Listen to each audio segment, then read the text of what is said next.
같이 묵도하심으로 하나님께 예배를 올려드리겠습니다. 같이 묵도하시겠습니다. 여호와의 왕이 주의 힘으로 말미암아 기뻐하며 주의 구원으로 말미암아 크게 즐거워하리이다. 그의 마음의 소원을 들어주셨으며 그의 입술의 요구를 거절하지 아니하셨나이다. 사랑과 은혜의 하나님, 우리의 예배를 받으심에 감사를 드립니다. 코로나로 인해 함께하지 못하지만 이 시간 우리의 예배가 진정한 아버지 예배가 되게 하여 주시옵소서. 우리가 있는 각 처소마다 주님의 은혜와 사랑이 가득하게 하여 주시옵소서. 주님을 만나는 시간이 되게 하여 주시옵소서. 코로나로 인해 각 처소에서 예배를 드리는 성도님들의 마음을 위로하여 주시고, 이제는 우리의 기도로 우리의 간구함으로 코로나의 종식이 빨리 오게 하시고, 그러므로 다 함께 모여 우리의 정성과 하나님을 만나는 시간이 가득하게 하여 주시옵소서. 비대면 예배로 인해 어느 곳에 있든지 이 예배의 자리를 기억하게 하여 주시옵고, 우리의 진실함이 간절함이 있는 그곳에 가정의 예배요, 직장의 예배요, 삶의 예배가 되게 하여 주시옵소서. 온라인으로 드리지만 우리 예배가 아버지께서 기쁘시게 받으시는 예배가 되게 하여 주시옵고, 각자에 있는 그 자리가 하나님을 만나는 아버지의 자리가 되게 하여 주시옵소서. 성령의 능력을 체험하는 시간 되게 하여 주시옵소서. 다시 모여 예배를 드릴 그때를 기억하며 소망하며 우리의 마음을 다하게 하여 주시옵소서. 이 모든 예배를 하나님께 맡기고 기쁨과 행복의 예배가 되기를 기도하며 예수 그리스도의 이름으로 간절히 기도드리옵나이다. 아멘. 찬송가 35장을 찬양하겠습니다. 큰 영화로신 주 이곳에 오셔서 이 모인 자들로 주 백성 삼으사 그 중에 항상 계시고 그 중에 항상 계시고 큰 영광 나타내소서. 이 백성이 도와 또 예물 드림이 향내와 같으니 곧바는 없소서. 주 예수 크신 복음을 주 예수 크신 복음을 만 백성 듣게 하소서. 또 우리 자손들 다 주를 기리고 저 성전 돌같이 결하게 하소서. 주 구원하신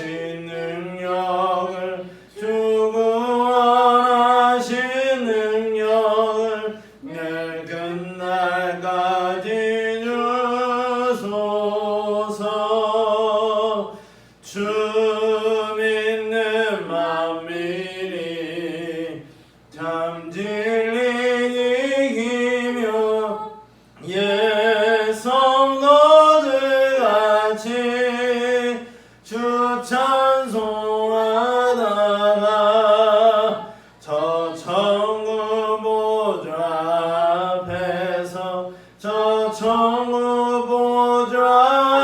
앞에서 늘 찬송하게 하소서. 아멘. 교동은 12번 시편 19편을 다 같이 읽겠습니다. 처음부터 끝까지 다 같이 읽겠습니다. 12번입니다. 시작입니다. 하늘이 하나님의 영광을 선포하고 궁창이 그의 손으로 하신 일을 나타내는도다. 날은 날에게 말하고 밤은 밤에게 지식을 전하니 언어도 없고 말씀도 없으며 들리는 귀에도 그의 소리가 온 땅에 통하고 그의 말씀이 세상 끝까지 이르도다. 여호와의 율법은 완전하여 영혼을 소생시키며 여호와의 증거는 확실하여 우둔한 자를 지혜롭게 하며 여호와의 교훈은 정직하여 마음을 기쁘게 하고 여호와의 계명은 순결하며 눈을 맑게 하면서도다. 여호와를 경외하는 도는 정결하여 영원까지 이르고 여호와의 법도 진실하여 다 의로우니 금 곧 많은 순금보다 더 사모할 것이며 꿀과 송이꿀보다 더 달도다. 아멘. 309장 찬양하실까요? 309장입니다. 목마른 내 영혼 주가 이미 허락한 그 귀한 영생서 주여 갈망합니다. 그 약속 따라서 힘써 간구하오니 주여 내 기도 서들어주소서. 예수의 사랑 예수의 사랑 바다 물결같이 내게 임하니 영광의 물결에 온전히 쌓여서 내 영혼의 기쁨 알려없도다. 주 내게 약속한 금비 내려주시려 은혜의 저구름 건너편에 떠올라 그 귀한 징조가 내게 밝히 보이니 나 힘을 다하여 주께 간구합니다. 예수의 사랑 예수의 사랑 바다 물결같이 내게 임하니 영광의 물결에 온전히 쌓여서 내 영혼의 기쁨 알량없도다. 은혜의 소낙비 지금 흡족히 내려 원의 큰 강물을 넣차고 넘쳐서 내 추한 모든 죄 모두 씻어버리니 나 지금 은혜를 충만하게 받았네. 예수의 사랑 예수의 사랑 바다 물결같이 내게 임하니 영광의 물결에 온전히 쌓여서 내 영혼의 기쁨 알려없도다. 그 차고 넘치는 주의 은혜의 물결 힘차게 밀려와 내게 만족합니다. 오 할렐루야로 주를 찬송하오니 내 마음의 기쁨이 항상 충만함이라. 예수의 사랑 예수의 사랑 바다 물결같이 내게 임하니 영광의 물결에 온전히 쌓여서 내 영혼의 기쁨 알려없도다. 다시 기도하겠습니다. 사랑과 은혜 하나님 아버지 은혜 가운데 우리가 날마다를 살아갈 수 있도록 인도하여 주심을 감사를 드립니다. 오늘도 이 하루가 아버지의 복된 하루가 되게 하여 주시옵시고 아버지께로 드리는 이 예배가 진정 아버지께서 흠양하시고 기뻐하시는 예배가 되게 하여 주시옵소서. 우리들이 드려지는 이 드림이 아버지께서 흠양하실 때마다 우리가 삶을 살아갈 때마다 기쁨이요 삶의 예배가 되게 하여 주시옵시고 말씀 가운데 아버지의 표대를 삼아 온전히 아버지의 승리의 삶으로 살아갈 수 있도록 인도하여 주시옵소서. 각 드려지는 처소처소들마다 그곳에 아버지여 임재하여 주시고 아버지여 함께하여 주시옵소서. 모든 것을 아버지께 맡겼고 살인하신 예수 그리스도 이름으로 간절히 기도드리옵나이다. 오늘 에스겔서 3장 16절의 말씀을 함께 보겠습니다.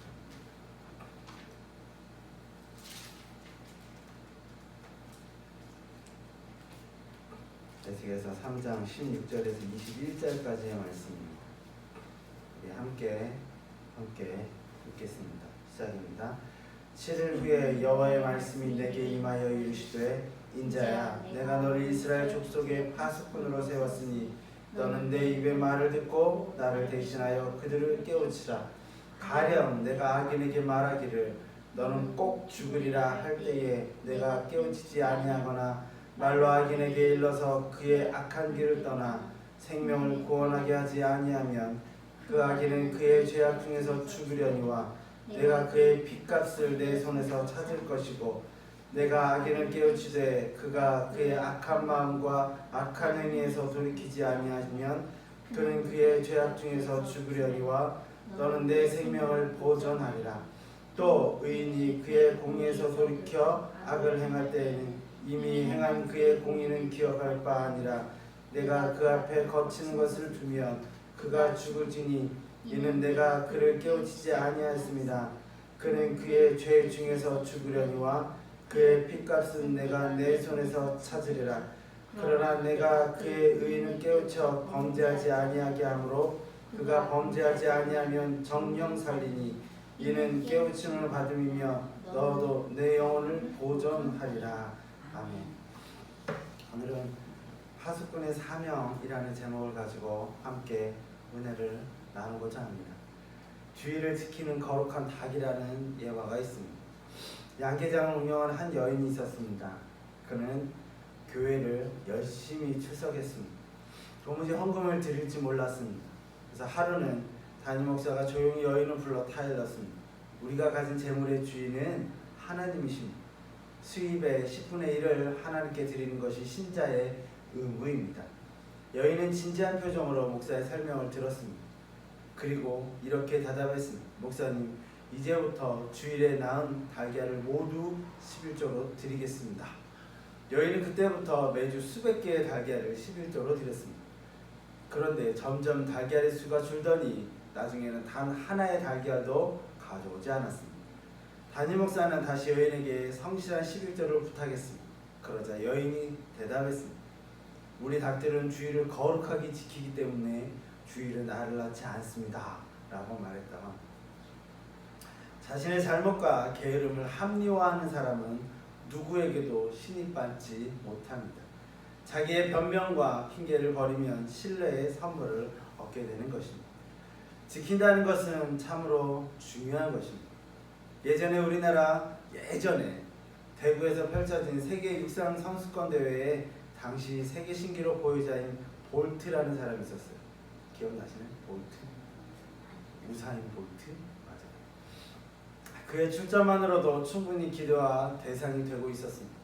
하지만 볼트의 100m 첫 경기에서 처음으로 적용된 강화된 실격 규정에 희생양으로 볼트가 지목되었다는 거예요. 많은 팬들에게 아쉬움을 안겨주었습니다. 육상 경기에는 그에 따른 규정이 있어요. 그 규정을 지키지 않으면 아무리 빠른 선수라도 그의 실력은 인정받지 못하게 되는 것입니다. 더 나아가 그는 선수라 말할 수도 없을 것입니다. 우리가 지켜야 할 것이 무엇인가? 본문은 우리를 파수꾼이라고 말하고 있습니다. 본문의 파수꾼도 그와 마찬가지일 것입니다. 파수꾼의 사명은 본문에 나오는 에스겔에게만 주어진 것이 아니고 지금 이 자리에서 말씀을 듣고 말씀대로 순종하며 말씀대로 살아가려는 하나님의 백성인 성도님들에게도 동일하게 말씀하시는 하나님의 명령이다라는 것입니다. 또한 그의 음성이 됩니다. 지금 이 시간 우리는 하나님의 말씀을 받고 있는 에스겔이 되어야 합니다. 그래서 우리에게도 주어지는 하나님의 파수꾼의 명령을 받아야 합니다.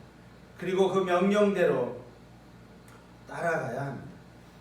우리는 하나님께서 우리에게 원하시는 그분의 뜻을 준행해야 하고 그 뜻을 알아 그 뜻대로 행하시는 성도님들이 되시기를 간절히 기도드립니다. 이 시간 주님의 음성을 듣는 은혜가 가득하시는 시간이 되기를 간절히 기도합니다. 하나님께서는 에스겔을 불렀습니다. 그리고 그에게 하나님의 사명을 주었습니다. 그 사명은 하나님의 파수꾼의 사명이었습니다. 하나님의 명령에 순종하는 파수꾼의 사명을 잘 감당하기 위해서는 어떠해야 할까요? 이 파수꾼의 사명을 감당하기 위해서는 먼저 그 사명이 무엇인지에 대해서 알아야 하고 파수꾼이 있는데 그에 따른 사명, 해야 할 일을 모른다면 그것은 분명 파수꾼이 아닐 것입니다. 또한 파수꾼이 자신을 파수꾼으로 세운 사람의 말을 듣지 않는다면 어떨까요? 명령은 있지만 그 명령이 다른 사람의 명령임에도 불구하고 따른다면 어떨까요? 그 또한 진정한 파수꾼은 아닐 것입니다. 그래서 우리를 파수꾼으로 세우신 하나님의 말씀에 대해서, 하나님의 명령에 대해서 알아야 할 것입니다. 또한 우리를 세우신 하나님이 아닌 다른 명령에 순종을 해서도 안 될 것입니다.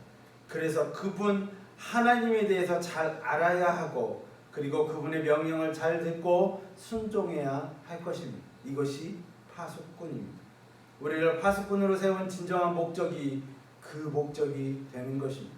그렇다면 파수꾼이 해야 할 사명이 무엇일까요?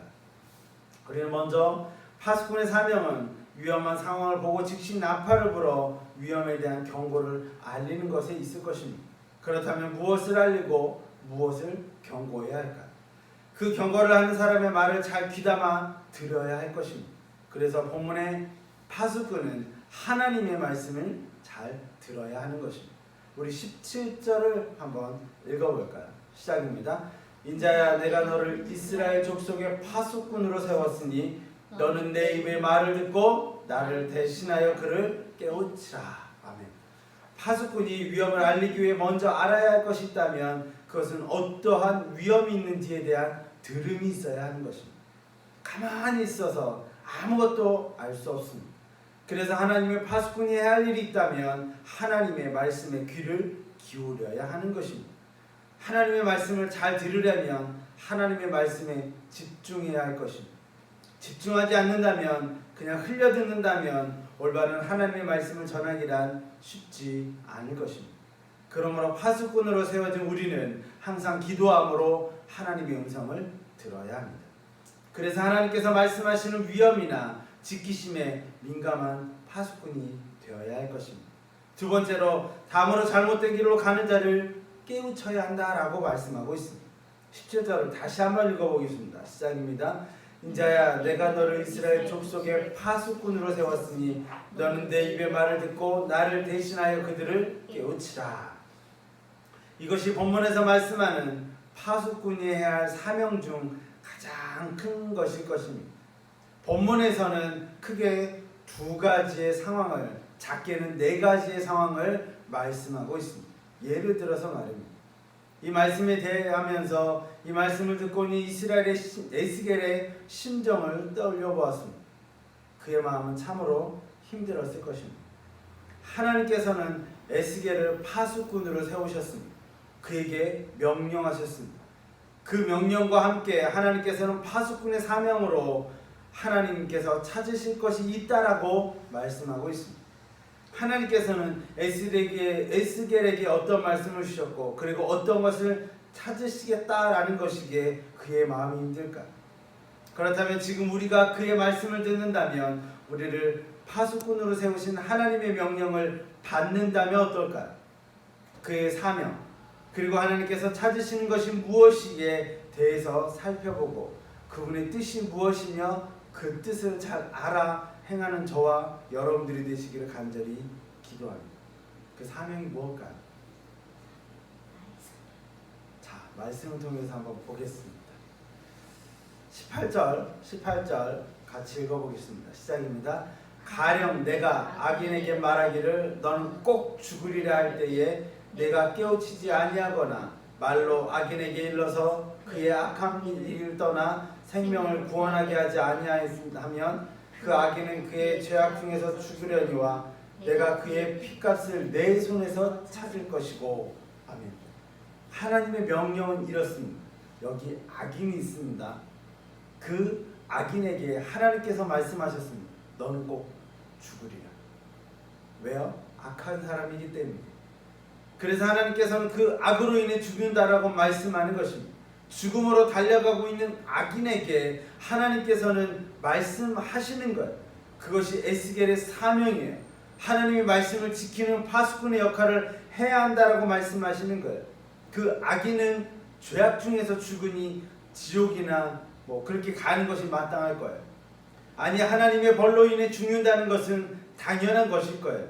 그런데 하나님의 말씀을 들은 그 악인에게 에스겔이 복음을 전하지 않아서, 만약에 복음을 전하지 않아서, 그래서 그 악인이 하나님의 말씀을 깨우치지도 않고 죽었다면, 이렇게 말씀하고 있는 거예요.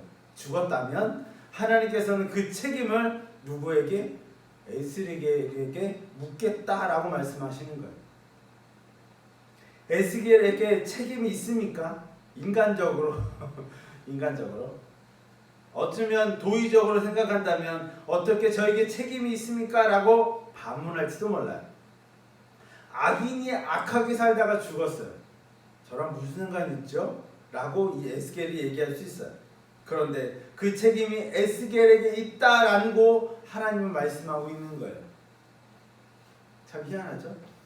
그럼 20절을 한번 또 읽어보겠습니다. 20절 시작입니다. 또 의인이 그의 공의에서 돌이켜 악을 행할 때에는 이미 행한 그의 공의는 기억할 바 아니니라. 내가 그의 앞에 거치는 것을 두면 그가 죽을지니 이는 내가 그를 깨우치지 아님이니라. 그는 그의 죄 중에서 죽으려니와 그의 핏값은 내가 내 손에서 찾으리라. 또 있어요. 여기 의인이 있어요. 아까는 악인이었지만 여기 의인이 있어요. 그런데 그 의인이 공의에서 돌이켜 악을 행하였다라는 거예요. 이게 무슨 말이냐면 하나님께로 갔다가 하나님의 의를 안 하고 악으로 행했다는 거예요. 다시 말해 하나님을 잘 믿었던 사람이 있어요. 무슨 이유에서든지 하나님을 저버리고 떠났다라는 거예요. 그런 그에게 하나님께서는 그의 앞에 거치는 것을 두었어요. 거치는 것이 무엇인지 잘 모르지만 하여튼 그것으로 인해서 그 사람이 죽었다는 거예요. 그렇다면 누구에게 책임이 있을까요? 하나님은 이것도 에스겔에게 책임이 있다라고 본문을 말씀하는 거예요. 다시 말하면 지금 우리에게 말씀하시는 거라면 어떤 거죠? 그 책임이 누구한테 있다고요? 저에게 있고 여러분들에게 있다는 거예요. 어찌 보면 힘든 말씀일 수도 있지만 그래도 더 살펴보면 20절에 중요한 말씀이 하나가 더 있는데 이미 행한 공의는 기억할 바 아니라 라는 거예요. 의인이 의롭게 살았더라도 그 공의를 저버리고 하나님을 멀리하여 악의 길로 가면 이전의 공의는 기억하지 않으신다라고 말씀하고 있어요. 이는 과거의 공의가 현재의 공의가 될 수 없다라는 거예요. 과거에 아무리 잘했어도 현재 잘못하면 그것은 아니다라고 말씀하는 거예요. 공의는 현재 진행형이 되어야 한다라는 말씀이에요. 과거 완료형의 공의가 되지 않도록 우리는 조심해야 되는 거예요. 과거 완료형의 공의는 의로운 사람이 될 수 없다는 거예요.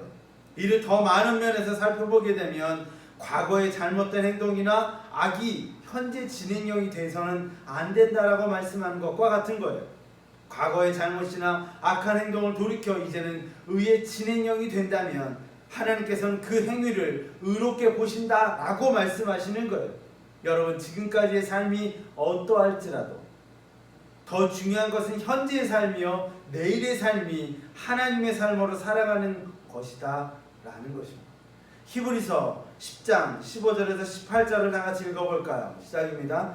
또한 성령이 우리에게 증언하시되 주께서 이르시되 그날 후로는 그들과 맺을 언약이 이것이라 하시고 내 법을 그들의 마음에 두고 그들의 생각에 기록하리라 하신 후에 또 그들의 죄와 그들의 불법을 내가 다시 기억하지 아니하리라 하셨으니 이것들을 사하셨은즉 다시 죄를 위하여 제사 드릴 것이 없느니라. 하나님의 죄사함을 받았다면 그것으로 용서함을 받음의 삶을 사는 것이 중요한 거예요. 매일 기도하면서 매일 똑같은 잘못에 대해서 기도한다면 기도를 받으시는 하나님이 무엇이라 말씀할까요? 여러분 똑같은 용서를 똑같은 잘못에 대해서 계속 매일 기도를 해요. 그거를 듣는 하나님은 뭐라고 하실까요? 하나님이 용서하지 않는 하나님으로 오인하는 잘못을 범하고 있는 것은 아닌지 생각해 보아야 하는 거예요. 어떻게 보면 우리는 기도했지만 하나님은 죄사함을 해주시지 않아라는 마음이라는 똑같은 거예요. 그래서 요한일서 1장 9절에 이렇게 말씀하고 있습니다. 읽어볼까요? 만일 우리가 우리 죄를 자백하면 그는 미쁘시고 의로우사 우리 죄를 사하시며 우리를 모든 불의에서 깨끗하게 하실 것이요 라고 말씀합니다. 믿으십니까?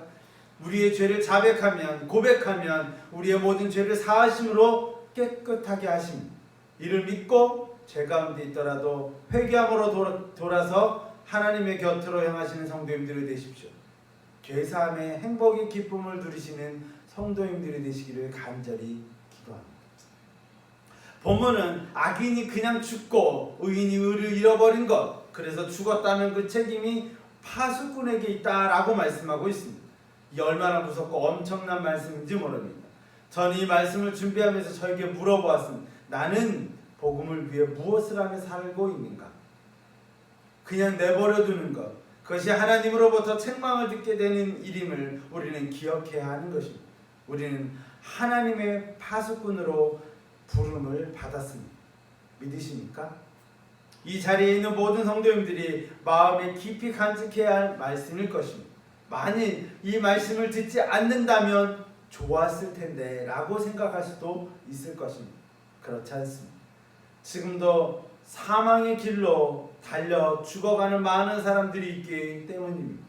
악인이 죽어가는 것, 의인이 악인으로 그 삶을 바꾸어 죽어가는 것을 보고만 있지 말라고 하나님께서는 경고의 말씀을 하시는 것입니다. 이것이 다른 각도에서 살펴보게 되면 죽어가는 그들을 또한 하나님께서는 어떻게 하신다고요? 사랑하고 계신다는 표현일 것입니다. 그분의 사랑이 여러분들의 마음에 깊이 간직되기를 간절히 기도합니다. 하나님께서는 이것과 연관해서 반드시 해야 할 사명을 에스겔에게 그리고 우리에게 말씀하신 이 말씀을 깨닫고 알고 행하여 하나님의 축복과 영생의 삶을 사시는 모든 성도님들이 되시기를 간절히 기도합니다. 우리 18절에 연관해서 19절의 말씀을 읽겠습니다. 19절입니다. 시작입니다. 내가 악인을 깨우치되 그가 그의 악한 마음과 악한 행위에서 돌이키지 아니하면 그는 그의 죄악 중에서 죽으려니와 너는 내 생명을 보존하리라.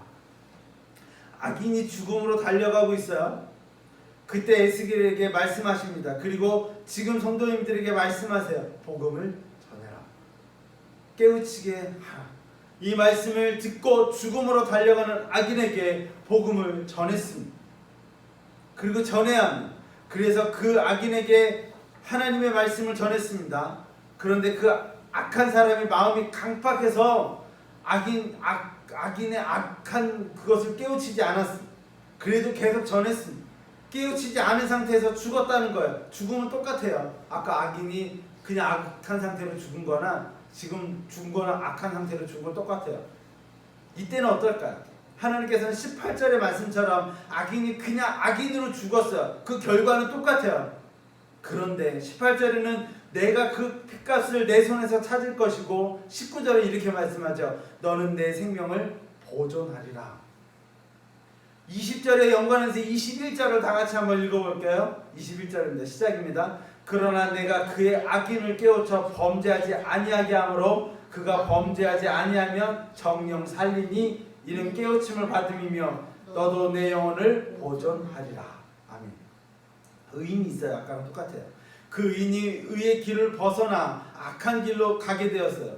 다시 말해 교인으로 열심히 예수님을 믿고 봉사했던 사람이 있는데 그 사람이 어떤 상처나 아픔이나 어떤 일로 교회를 등한시한 결국 하나님을 떠났습니다. 그런 그에게 믿음과 말씀을 가르쳐 깨우치게 하라는 거예요. 그래서 범죄의 길을 가지 않고 회개하고 깨우쳐 하나님의 길로 다시 돌아오게 된 거예요. 그리고 돌아온 사람은 살게 되었어요. 그 결과는 20절과 다르죠. 그리고 그 결과도 또한 우리의 결과도 달라져요. 20절은 그 핏값은 내가 내 손에서 찾으리라 라는 것이고 21절은 너도 내 영혼을 보존하리라 라고 말씀하고 있습니다. 여기서 우리에게 주는 하나님의 교훈이 있습니다. 첫 번째로 의인이건 악인이건 간에 하나님의 말씀을 듣고 깨닫고 돌이켜 하나님께로 돌아오게 되면 하나님은 어떻게 하신다고요? 살게 해주신다라는 말씀입니다. 하나님의 말씀은 영생에 이르는 능력이 있습니다. 요한복음 6장 68절에 보면 이렇게 말씀하죠. 읽겠습니다. 시몬 베드로가 대답하되 주여 영생의 말씀이 주께 있사오니 우리가 누구에게로 가오리이까? 이 말씀이 여러분들에게 있기를 먼저 축원드립니다. 그리고 그 말씀이 여러분들의 주위에 있는 모든 이들에게 전파되기를 축원드립니다. 여기 나오는 사람들은 이는 믿지 않는 우리의 이웃이 될 수 있고 가족이 될 수도 있습니다. 또한 믿었지만 지금은 교회를 쉬고 있는 이웃이나 가족이 될 수 있습니다. 이런 모든 이들을 향해 여러분들에게 말씀하십니다. 하나님께서는 이 시간에 복음을 전해라 라고 말입니다. 복음을 전하십시오. 그러므로 복음을 깨우쳐 하나님의 생명의 길에 서게 하십시오. 이것이 파수꾼으로 부름받은 사람들이 행해야 할 사명인 것입니다. 이 사명을 감당함으로 성도님들의 주변의 사람들이 하나님의 복음을 듣고 생명의 길로 돌아서기를 간절히 기도드립니다. 두 번째로 파수꾼이 복음을 전하는 데 있어 어떠한 자세로 전해야 하는가에 대해서 살펴보려고 합니다. 우리 18절에는 그의 핏값을 내 손에서 찾을 것이고 19절에 너는 내 생명을 보존하리라. 20절에 그의 핏값은 내 손에서 찾으리라. 21절 너도 내 영혼을 보존하리라. 이렇게 말씀하고 있어요. 바로 너의 생명을 걸고 복음을 전하라 라고 말씀하는 거예요. 내가 복음을 전하고 말고 선택하라는 것이 아니라 반드시 복음을 전하라 라고 말씀하고 있는 거예요. 하나님의 파수꾼으로 세움을 받은 에스겔과 저와 성도님들을 통해서 말씀하고 있는 것. 17절을 다시 한번 읽어보겠습니다. 시작입니다. 인자야 내가 너를 이스라엘 족속의 파수꾼으로 세웠으니 너는 내 입의 말을 듣고 나를 대신하여 그들을 깨우치라. 그럴 때 우리의 생명이 보존된다라고 말씀하고 있어요. 그래서 말씀을 전하는 많은 목사님들과 사람들이 말씀하는 거예요. 복음을 전하십시오 라고 말합니다. 복음에는 내 생명을 걸어야 악에서 돌아오는 하나님의 역사가 이루어지기 때문인 거예요. 그래서 듣든지 아니하든지 복음을 전해야 하는 것입니다.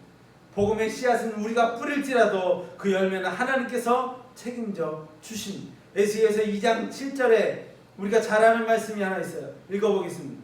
그들은 심히 패역한 자라. 그들이 듣든지 아니 듣든지 너는 내 발로 고할지녀라. 듣든지 아니 듣든지 복음을 전해라 라고 말씀하는 거예요. 그것은 복음을 받는 사람들을 위한 것이라고 생각할 수 있어요. 하지만 궁극적으로 내가 사는 길이요 우리 믿는 자들이 사는 길임을 기억해야 합니다. 복음을 전함으로 하나님께서는 생명이 보존되는 축복을 주시겠다라고 우리들에게 말씀하고 있습니다. 생명이 보존된다는 말에는 깊은 의미가 있습니다. 첫 번째로 하나님께서는 지금의 생명을 악으로부터 사단으로부터 보존하여 책임져 주신다라고 말씀하고 있어요. 더 나아가 두 번째로 영원한 생명의 길인 영생을 우리에게 허락하시겠다라는 약속의 말씀인 거예요. 하나님께서의 책임과 보호 아래서 기쁨의 삶, 복된 삶을 누리시기를 간절히 축원드립니다. 하나님의 복음을 맡은 사명자인 우리는 무엇이라고요? 파수꾼입니다. 사명을 받았다면 이는 반드시 지켜야 하는 것입니다. 이를 위해 하나님께서 우리에게 하나님의 은혜를 먼저 받게 하셨습니다. 이 은혜를 위해 우리는 하나님의 달란트를 받았다라고 성경은 말씀하고 있습니다. 마태복음 25장 14절에서 15절에 이렇게 말씀하고 있죠. 같이 읽어볼까요? 또 어떤 사람이 타국에 갈 때 그 종들을 불러 자기 소유를 맡김과 같으니 각각 그 재능대로 한 사람에게는 금 5달란트를, 한 사람에게는 2달란트를, 한 사람에게는 1달란트를 두고 떠나더니 라고 말씀하고 있습니다. 달란트 비율을 잘 아실 것입니다. 각 그 재능대로 5달란트, 2달란트, 1달란트를 받은 3명의 종이 있습니다. 그들의 주인은 타국으로 떠난 후에 5달란트를 받았던 사람은 5달란트를 남겼어요. 2달란트를 받은 사람들은 2달란트를 받았어요. 하지만 1달란트를 받은 종은 1달란트를 땅에 묻어두었다가 가져오게 됩니다. 그의 결국은 어떻게 되었을까요? 마태복음 25장 30절에 이렇게 말씀하고 있죠. 읽어볼까요? 이 부익한 종을 바깥 어두운 데로 내쫓으라. 거기서 슬피 울며 이를 갈리라 하니라. 그는 바깥 어두운 곳에서 이를 갈미 있다라고 말씀하고 있습니다. 파수꾼이 그의 사명을 지키지 않는다면 어떻게 될까요? 그러면 그도 어두운 곳에서 이를 갈미 있지 않을까 이런 말씀을 깨닫고 파수꾼의 역할을 잘 감당하셔서 하나님의 칭찬을 듣는 성도님과 제가 되기를 간절히 기도합니다. 마태복음 25장 28절에서 29절에 이렇게 말씀하고 있습니다. 읽어볼까요? 그에게서 1달란트를 빼앗아 10달란트 가진 자에게 주라. 물을 있는 자는 받아 풍족하게 되고 없는 자는 그 있는 것까지 빼앗기리라. 하면 하나님의 사명을 더 잘 감당한다면 하나님께서는 더 많은 것을 하나님의 축복으로 함께 하실 것입니다. 그런 축복이 함께 하시는 성도님들이 되시기를 간절히 기도합니다. 우리가 받은 것이 참 많죠. 근데 그 받은 것을 어떻게 해야 하는가? 그렇다면 하나님의 사명을 잘 감당하기 위해서 우리는 무엇을 해야 될까요? 첫 번째로 그들의 특성을 잘 알아야 할 것입니다. 에스겔 2장 4절에 다 같이 읽겠습니다. 2장 4절, 2장이에요. 읽겠습니다. 시작입니다. 이 자손은 얼굴이 뻣뻣하고 마음이 굳은 자니라. 내가 너를 그들에게 보내노니 너는 그들에게 이르기를 주 여호와의 말씀이 이러하다 하시다 하라. 이렇게 말씀하고 있어요. 악한 사람의 특성은 강팍한 마음이 있을 것입니다. 이 강팍한 마음을 깨트려야 합니다. 그때 하나님의 말씀이 들어갈 수 있게 되는 거예요. 그렇다면 무엇으로 그들의 강팍한 마음을 깨트릴 수 있을까요? 마음이 강팍한 사람은 어떻게 깨트릴 수 있죠? 무엇으로 깨트릴 수 있죠? 히브리서 4장 12절에는 이렇게 말씀하고 있습니다. 읽어볼까요? 하나님의 말씀은 살아있고 활력이 있어 좌우의 날쌘 어떤 검보다 예리하여 혼과 영과 및 관절과 골수를 찔러 쪼개기까지 하며 또 마음의 생각과 뜻을 판단하나니 라고 말씀하고 있습니다. 바로 말씀으로 굳은 마음을 깨트려 하나님의 복음을 전하시는 성도님 되시기를 간절히 기도합니다. 말씀이 있으면 됩니다. 두 번째, 복음을 전하는데 두려워하지 말아야 한다라고 말씀합니다. 3장 8절에서 9절의 말씀을 보게 되면 이렇게 말씀하고 있습니다. 같이 읽어볼까요? 보라, 내가 그들의 얼굴을 마주보도록 내 얼굴을 굳게 하였고 그들의 이마를 마주보도록 내 이마를 굳게 하였으되 내 이마를 화석보다 굳은 금강석 같이 하였으니 그들이 비록 반역하는 족속이라도 두려워하지 말며 그들의 얼굴을 무서워하지 말라 하시니라. 아멘.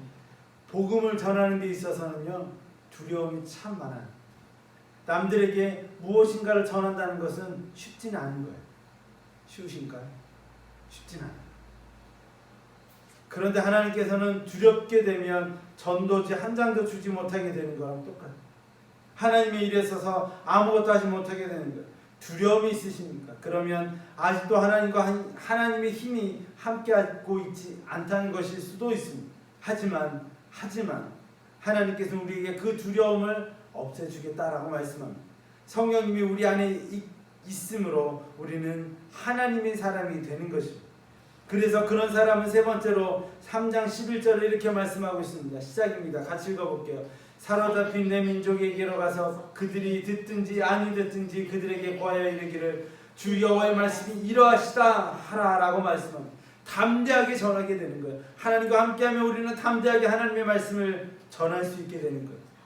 두려움과 담대함이 없어 사람들의 시선을 피했던 사람들이 있습니다.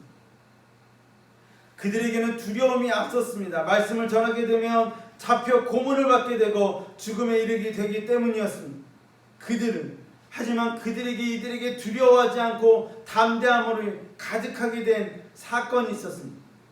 그 당시에 많은 사람들이 두려워해서 복음을 전하지 못했던, 예수님이 돌아가신 후에 복음을 전하지 못했던 그들에게 사도행전 2장의 사건이 있었습니다. 사도행전 2장 1절과 3절의 말씀이 이러합니다. 같이 읽어볼까요? 오순절 날이 이미 이름에 그들이 다 같이 한 곳에 모였더니 호련히 하늘로부터 급하고 강한 바람 같은 소리가 있어 그들이 앉은 온 집에 가득하며 마치 불의 혀처럼 갈라지는 그것들이 그들에게 보여 각 사람이 하나씩 임하여 있더니 라고 말씀하고 있어요. 두려움이 있었던 많은 사람들에게 오순절에 함께 모였던 많은 사람들 중에 베드로는요, 성령 받기 전에 예수님을 3번이나 부인했던 사람이었어요. 그는 사람들의 시선이 두려웠던 사람이었고 예수님의 시선도 두려워 부활하신 예수님을 경험하고도 어부의 생활로 돌아갔던 사람이 있었어요. 하지만 성령을 받게 되자 두려움이 사라지게 되었습니다. 더 이상 사람들의 시선이 두렵지 않게 되었어요. 많은 사람들 앞에서 예수님을 담대하게 전하는 사람으로 바뀌어지게 되었어요. 누가? 베드로가. 그리고 그곳에 있는 많은 사람들이. 사도행전 2장 14절에 이렇게 말씀하고 있어요. 같이 읽어볼까요? 베드로가 11 사도와 함께 서서 소리 높여 이르되 유대인들과 예루살렘에 사는 모든 사람들아, 이 일을 너희에게로 알게 할 것이 내 말에 귀를 기울이라. 사도행전 2장 38절에서 41절에 이렇게 말씀하고 있습니다. 같이 읽어볼까요? 베드로가 이르되 너희가 회개하여 각각 예수 그리스도의 이름으로 세례를 받고 죄사함을 받으라. 그리하면 성령의 선물을 받으리니 이 약속은 너희와 너희 자녀와 모든 먼데 사람 곧 주 우리 하나님이 얼마든지 부르시는 자들에게 하시는 것이라 하고, 또 여러 말로 확증하여 권하여 이르되 너희가 이 패역한 세대에서 구원을 받으리라 하니, 그 말을 받은 사람들은 세례를 받음에 이날에 신도의 수가 3,000이나 더하더라. 이렇게 말씀하고 있습니다. 우리는 성령의 능력으로 복음을 전해야 합니다. 이 말씀을 받은 에스겔은 하나님의 능력과 힘으로 그 사명을 감당하게 됩니다. 이처럼 우리도 성령의 도우심이 있어야 합니다. 사명을 받았는데 그 사명을 감당하지 못하고 애만 태우고 있다면 지금이라도 기도함으로 성령의 힘으로 복음을 전하시기를 바랍니다. 이 말씀을 에스겔에게 그리고 우리들에게 하시는 하나님의 마음은 어떠하실까요? 그것은 안타까움일 거예요. 그것은 이 말씀을 듣는 이들이 이 말씀처럼 행하기란 쉽지 않다는 것을 잘 알고 계시기 때문이에요. 하나님이 이 말씀을 하셨을지라도 에스겔이 이 말씀을 잘 순종할 수 있었을까? 아니, 여러분들에게 하나님이 말씀해요. 복음을 전해라 라고 말씀해요. 그럼 여러분도 잘 순종할 수 있겠습니까? 저는 성경을 보면서 항상 말씀드리잖아요. 성경에 이 말씀이 나온 이유가 뭘까? 그것은 우리가 할 수 있기가 힘들기 때문에 그런 거예요. 만약에 하나님이 말씀을 전하라고 딱 말씀하고 모든 사람들이 말씀을 잘 전해요. 그럼 이런 말씀 필요 없는 거예요. 여러분, 내가 왜 말씀을 전할 수 없을까? 하나님 말씀을 전하라고 하는데 그거에 대해서 고민하지 마십시오. 그것에 대해 고민하지 말고 기도함으로 하나님께서 주시는 사명을 성령님의 능력으로 잘 감당하시기를 바랍니다. 하나님은 그걸 원하시는 거예요. 내 힘으로 하라는 게 아니에요. 하나님은요, 우리들에게 명령하시고 그 명령대로 행하시길 원하시지만 우리의 힘으로 하라는 게 아니에요. 왠지 아세요? 우리의 힘으로 하게 되면 우리는 뭐라고 생각하냐면 내가 했어. 이렇게 되는 거예요. 하나님은 그걸 원하시는 게 아니에요. 하나님의 능력으로, 성령의 능력으로 그 능력이 나타나기를 원하시는 거예요. 그럴 때 어떤 말이 나오죠? 우리들의 입속에 하나님이 하셨어, 성령님이 나를 통하여 하셨어 라고 말씀이 나와야 하는 거예요. 그런데 많은 사람들이 처음에는 참 하나님의 능력과 하나님의 역사와 그 모든 것을 바꿔서 행해요. 그리고 나서 나중에 뭐라 하냐면 내가 했어.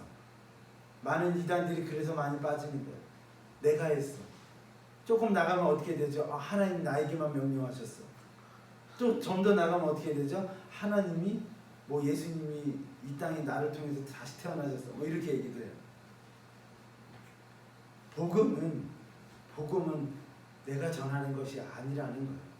복음은 성령님을 통해서 하나님의 복음이 전해져야 하는 거예요. 우리들에게 말씀이 임했습니다. 복음을 전하라. 복음을 듣고 죽음으로 달려가는 많은 사람들에게 구원의 기쁨이 되는 것을 전하라는 거예요. 이것 또한 이것이 우리가 하나님께 영생의 보존이 되기 때문에, 우리의 살 길이 되기 때문에, 주님 앞에 당당히 설 수 있는 방법이 되기 때문에 하라는 거예요. 여러분, 하나님의 복음을 전했고 하나님께서 하나님의 명령을 받았고 그것을 하나님의 능력 가운데 우리가 행했다면 하나님께서 우리들에게 뭐라고 말씀하실까요?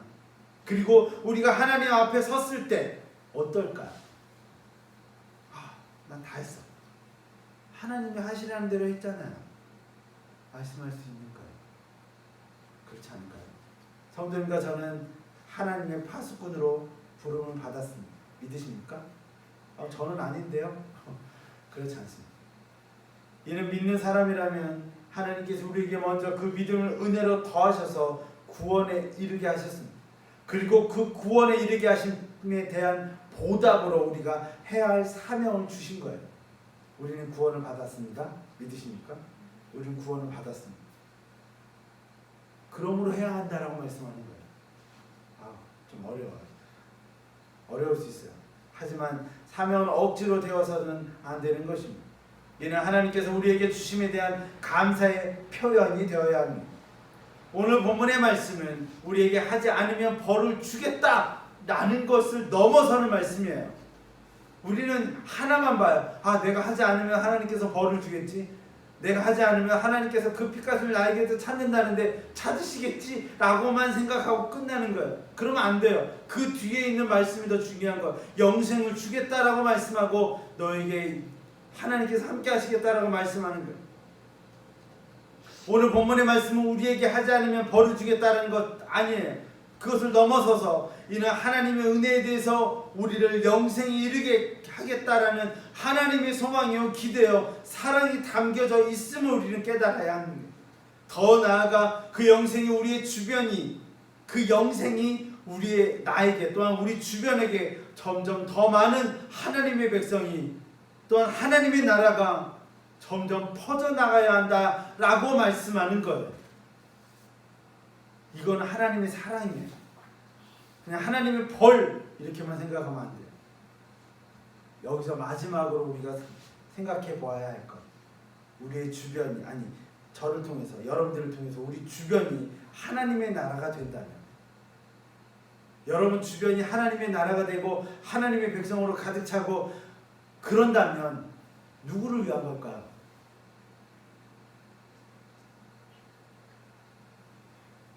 우리의 주변이 하나님의 나라가 된다면 이는 누구를 위함일까?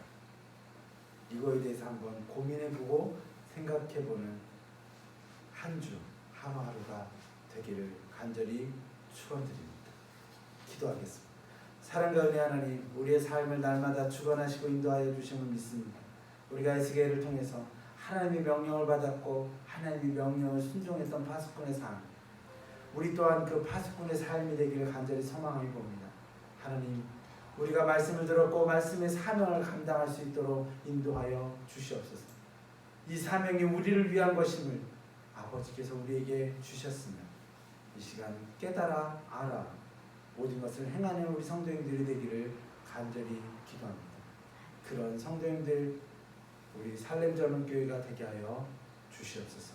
모든 것 아버지께 맡겼고 사랑하신 예수 그리스도 이름으로 간절히 기도드립니다. 찬송가 413장 413장 1절 찬양하신 후에 우리 안참하겠습니다. 내 평생에 가는 길 순탄하여 늘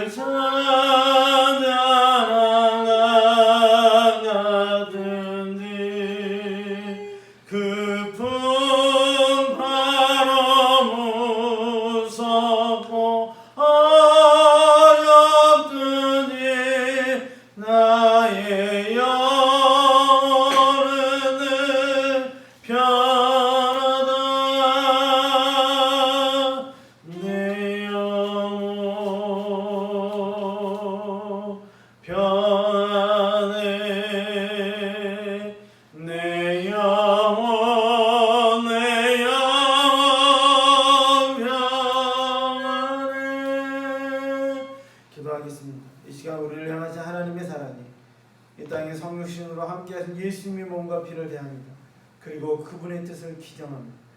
먼저는 우리의 죄를 고백하는 시간을 갖게 하여 주시옵시고 그러므로 거룩함의 예배를 드리게 하여 주시옵소서. 주님의 은혜 안에 살아가는 우리의 삶이 되게 하여 주시옵소서. 성만찬을 통해 예수님의 죽으심과 부활하심이 우리의 삶의 자리에 있게 하여 주시옵소서. 이 모든 것 아버지께 맡기며 예수 그리스도의 이름으로 간절히 기도드리옵나이다.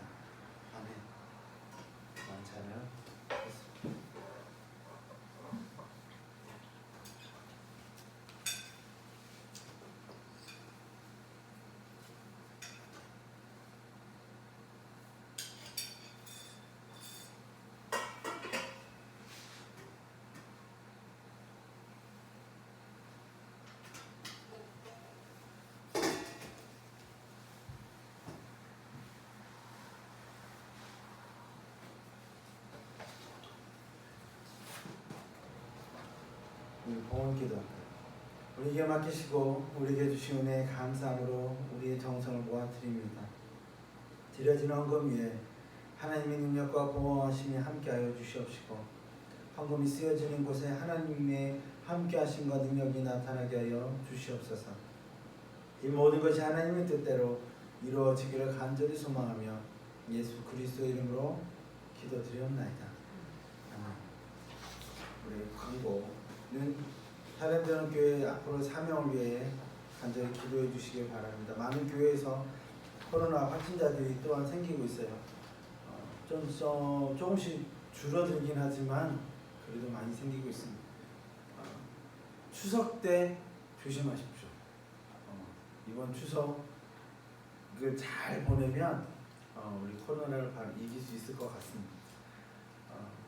오늘도 비대면으로 예배를 드렸습니다. 비대면이 언제까지 될지는 잘 모르겠지만 그래도 빠른 시일 내에 우리 함께 모여 예배를 드렸으면 좋겠습니다. 하나님께서 그날을 기대하실 것입니다. 그리고 여러분들도 기대하고 계실 거라고 저는 믿습니다. 우리가 하나님의 역사 가운데, 하나님의 은혜 가운데 항상 살아가기를 간절히 소망합니다. 우리가 찬양을 맨날 안 했던 찬양 54장 찬양하고 54장 찬양하겠습니다.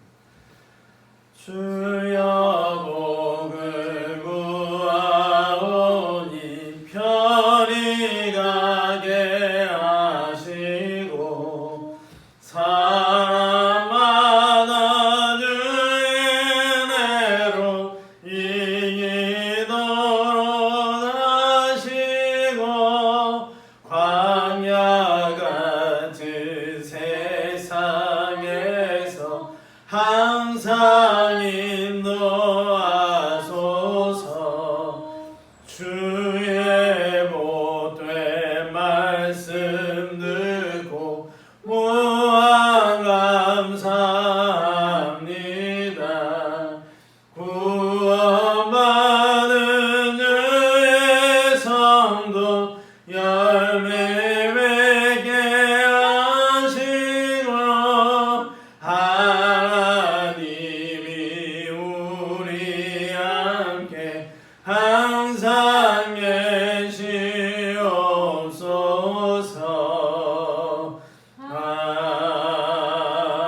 아멘. 기도하심으로 예배를 마치겠습니다. 지금은 우리를 구원해 주신 예수 그리스도의 은혜와 하나님 아버지의 거룩하신 사랑과 날마다 우리의 승리의 삶 가운데서 평안함과 위로를 함께해 주시는 성령님의 역사가 이 시간 예배에 함께하시는 사랑하는 성도님들을 위해 그리고 영상을 통해 함께하는 성도님들을 위해 몸과 마음의 아픔으로 함께하지 못한 성도님들을 위해 함께하여 주시옵고 하나님 안에서 진정한 행복을 누려가는 우리의 삶이 되게 하여 주시옵소서. 하나님께서 부르시고 우리에게 맡기신 파수꾼의 사명을 감당하게 하여 주심에 감사를 드리며 날마다 아버지의 뜻하심을 이루어 살아가는 삶이 되게 하여 주시옵소서. 다 함께 모여 예배를 드리기를 소원하며 하나님께서 주시는 복음의 사명을 다하고자 믿으며 아버지께 드리는 행복으로 살아가는 살렘 전원 그리스도교의 모든 성도님들과 하나님을 만나고자 힘쓰고 기도하는 모든 이들이 하나님과 함께 동행의 역사가 언제나 함께하기를 이 시간 온라인으로 드려지는 모든 곳에 성도님들의 삶 속에 함께하여 주시기를 간절히 축원하옵나이다. 아멘.